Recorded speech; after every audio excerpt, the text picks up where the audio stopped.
Hello mga ka-aw, welcome to the Adventures of Morenash. And nandito kami ngayon ulit sa Bolinao para sa Bolinao Falls number 1. Tatlo kasi ito. Tingnan nyo naman, sementado yung hagdan ha. So, after that, syempre bababa na kami. Si Moira and Asher, naiwan na lang daw kasi napapagod lang yan kasi inaantok na ako. So, hindi na namin pinababa. So, magandaan dito, sementado yung hagdan pababa. Tapos may ganyan, feel ko matibay naman tong hawakan na yan. Ang entrance fee ay 30 pesos. So, ayan na itsura niya. Nagpunta na kami dito kung talagang follower kayo ni Moira and Asher last year. So, ayan.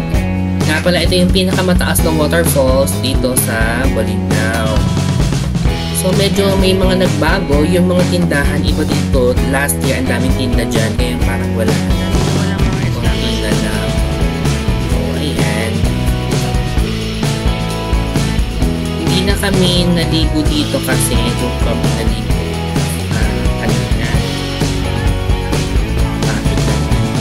Still, Instagrammable pa rin naman. Buti hindi mo naman.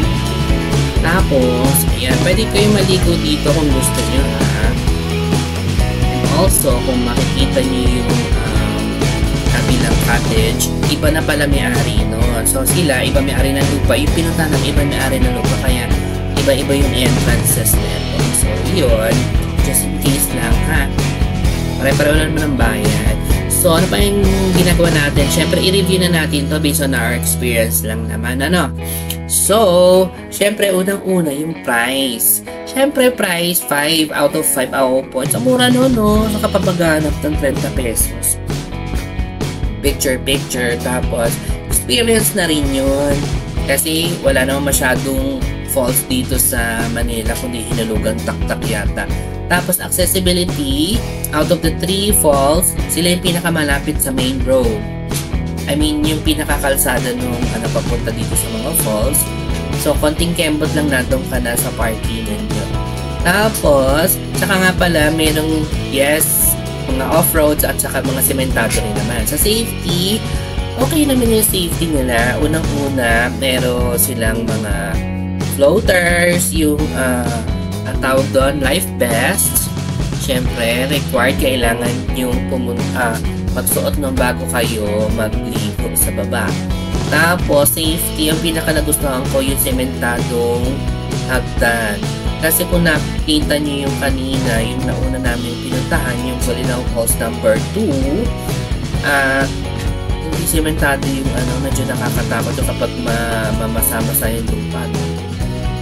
Taus-tus ka doon. So, at least ito, matibay yung hawakan ng hagdan at sementado yung hagdan kasi syempre kailangan yan. As for its beauty talaga syempre kanya-kanyang beauty at ganda naman tong mga falls.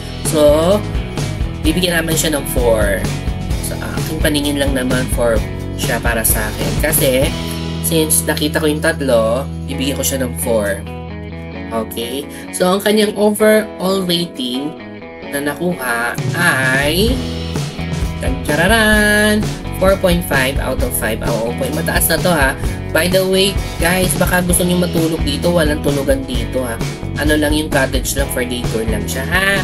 So ayan guys, so tapos na tayo dito sa Bolinao Falls 2 and 3. 1 and 2, pupunta na tayo sa Bolinao Falls number 3. Makikita niyo yun in our upcoming videos. So, abangan namin kayo bago yun ha. Mag-subscribe muna kayo. Share. Yun lang, malapit na ang summer. See you again next time. Bye!